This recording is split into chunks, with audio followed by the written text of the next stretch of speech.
अस्सलाम वालेकुम students. Okay, आपको जैसे पता है कि हमने पिछली जो वीडियो थी हमारी उसमें हमने कुछ प्रॉपर्टीज़ देखी थी और डी मॉर्गन्स लॉ को मैथमेटिकली सॉल्व भी किया था, प्रूव किया था उसका। तो आज हम एक्सरसाइज 2.3 के मैं आपको क्वेश्चन करवाऊंगी, लेकिन ये वही एसोसिएटिव प्रॉपर्टीज़ हैं, डिस्ट्रीब्यूटिव प्रॉपर्टीज़ हैं। तो मैं एक ही क्वेश्चन में आपको चलो सॉल्व करवा देती हूँ ताकि आपको कोई कन्फ्यूजन ना रहे। तो यहाँ इस वीडियो में इंशाल्लाह हम अपने फर्स्ट 4 क्वेश्चंस को देखेंगे और नेक्स्ट वीडियो में नेक्स्ट 4 क्वेश्चंस को देखेंगे। ओके, फर्स्ट 4 क्वेश्चन में जैसे फर्स्ट क्वेश्चन है कम्यूटेटिव प्रॉपर्टी को हमने सॉल्व करना है। ठीक है, commutative property of union and commutative property of intersection.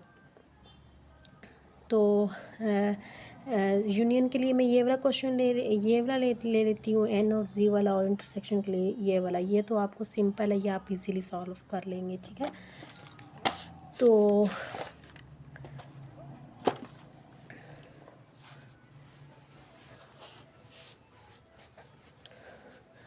Okay, question number 2 हमारे पास क्या है कि एन और जी है। एन बेसिकली क्या है, नेचुरल नंबर है, नेचुरल नंबर्स है। और जी मेरे पास क्या है, इंटीजर्स है। अच्छा, एन आपको पता है नेचुरल नंबर, यहाँ मैं लिख भी लेती हूँ। एन मेरे पास ये सेट होता है, n is equal to 1 2 3 up to so on, infinite set है मेरे पास। और जी इज़ इक्वल टू क्या होता है, 0 +-1 +-2 और +-3। और इसके साथ साथ एक चीज़ भी आपको इसके बारे में इंफॉर्मेशन होनी चाहिए कि एन क्या सबसेट है किसका, जी का। ठीक है, अब हमने यहाँ क्या कम्यूटेटिव प्रॉपर्टी सॉल्व करें। तो कम्यूटेटिव प्रॉपर्टी क्या है, कम्यूटेटिव प्रॉपर्टी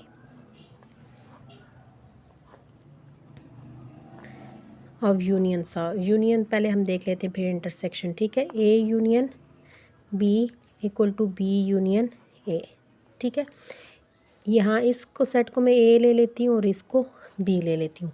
ए यूनियन बी मीन्स क्या है मेरे पास, ए क्या है,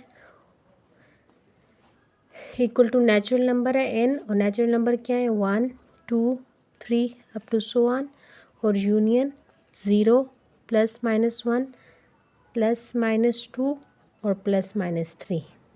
तो मेरे पास क्या आ जाएगा, 0 +-1, क्योंकि यूनियन में सारे एलिमेंट्स आते हैं, तो +-2 अप टू सो ऑन। ठीक है, up to so on means कि मेरे पास क्या आ जाएगा, इंटीजर्स का सेट आ जाएगा। ओके, और इसी तरह अगर मैं बी यूनियन ए फाइंड करती हूँ तो मेरे पास यहाँ जी पहले लिखा जाएगा और यूनियन ए बाद में लिखा जाएगा, मतलब इंटीजर्स का। तो यहाँ मेरे पास फिर बड़ा सेट आ जाएगा, जी यूनियन है, क्योंकि यहाँ यूनियन है। इट्स मीन्स कि ये मेरे पास कम्यूटेटिव प्रॉपर्टी क्या होगी, प्रूफ हो गई कि ए यूनियन इक्वल आ रहा है बी यूनियन ए के। ठीक है, अब ये विद रिस्पेक्ट टू यूनियन था। ठीक है, और नेक्स्ट जो हम क्वेश्चन कम्यूटेटिव प्रॉपर्टी को with respect to intersection solve कर देते हैं, तो हम ये क्वेश्चन नंबर 3 का पार्ट ले लेते हैं। ठीक है,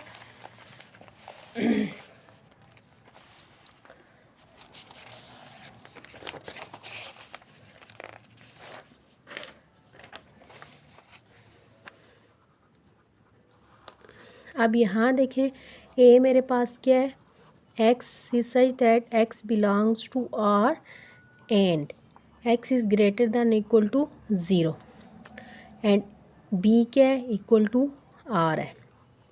अब मेरी बात हाथ सुन लें कि ये जो सेट है ये क्या है, इसके बारे में आपको इन्फॉर्मेशन होनी चाहिए। ये क्या, हाँ यहाँ क्या कह रहे हैं, x is greater than equal to 0 means कि ऐसे सारे रियल नंबर्स आ रहे हैं। आपको पता है कि रियल नंबर में सारे नंबर्स आते हैं, पॉजिटिव नेगेटिव पॉइंट वाले।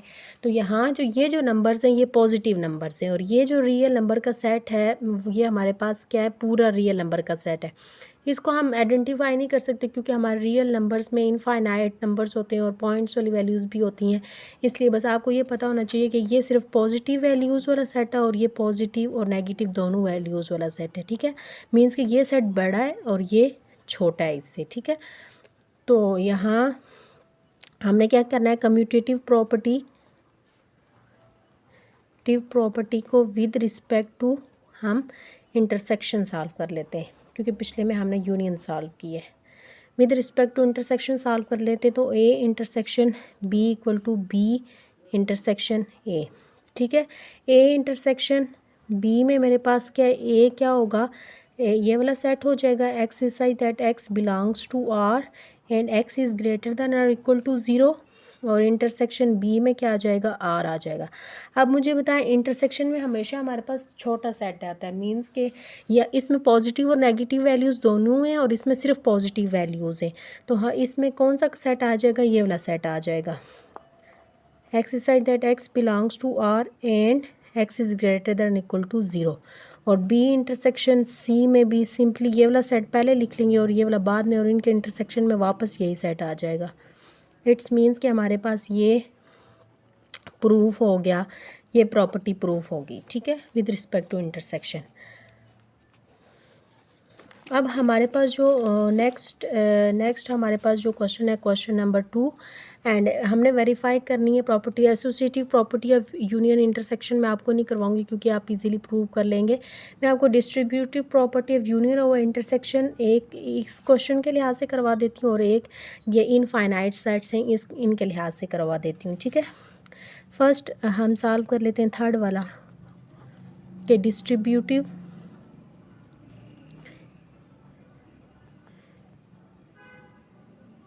Of union over intersection section.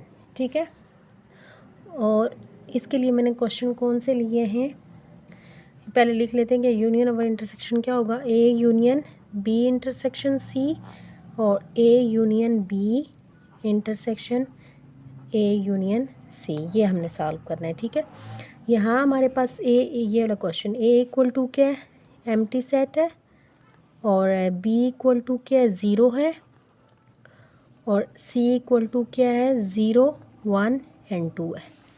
ठीक है,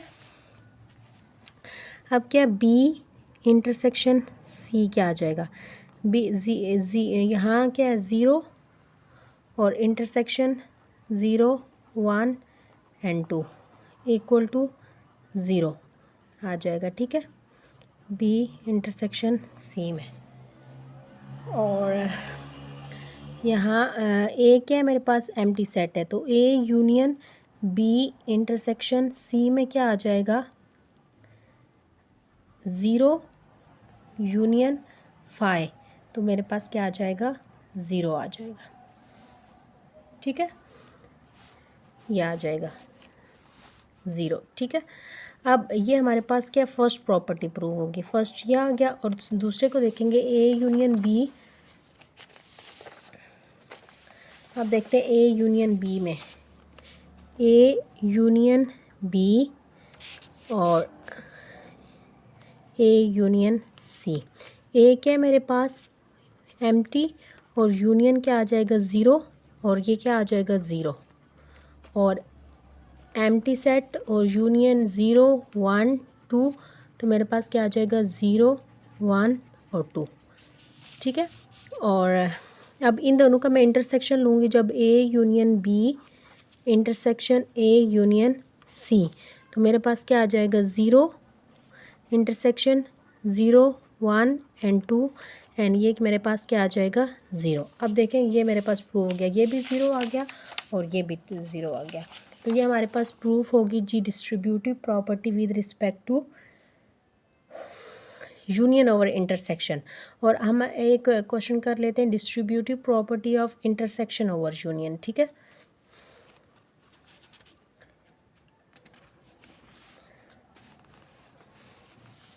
अब हमारे पास ये क्या है, यहाँ सी वाला क्वेश्चन है। ठीक है, यहाँ हमारे पास एन है, नेचुरल नंबर का सेट है।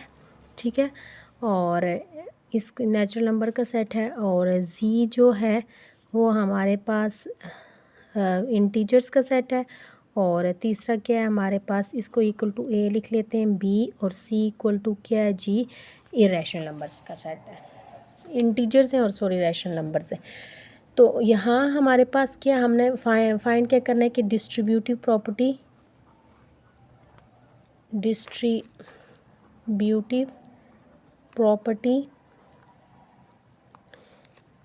इंटरसेक्शन ओवर यूनियन, तो वो मेरे पास क्या हो जाएगी, A intersection B union C और A intersection B union A intersection C. ठीक है, अब एक चीज़ याद रखिए कि नेचुरल नंबर जो होते हैं वो सबसेट होते हैं इंटीजर्स का, और इंटीजर सबसेट होते हैं रैशनल नंबर के। तो या आपको पता है यूनियन में हमारे पास बड़ा सेट आता है हमेशा, यहाँ इनफाइनाइट नंबर्स हैं इसलिए, और इंटरसेक्शन में छोटा सेट आता है। तो पहले इस चीज़ को लेके चलते हैं, बी यूनियन सी। बी क्या है मेरे पास, जी है, और यूनियन सी क्या है, क्यू है। तो यूनियन में हमेशा क्या आता है, बड़ा सेट आता है। ठीक है, यूनियन में हमें हमेशा क्या आता है, बड़ा सेट आता है। तो यहाँ मेरे पास क्या आ जाएगा, क्यू। ठीक है, तो इंटरसेक्शन में A intersection B union C में क्या आ जाएगा, ए मेरे पास क्या है, एन नेचुरल नंबर है, और इंटरसेक्शन क्यू है। तो इंटरसेक्शन में हमेशा छोटा सा आता है, और यहाँ क्या है, छोटा सेट एन सबसेट है जी का और क्यू का। तो यहाँ मेरे पास क्या आ जाएगा, एन आ जाएगा।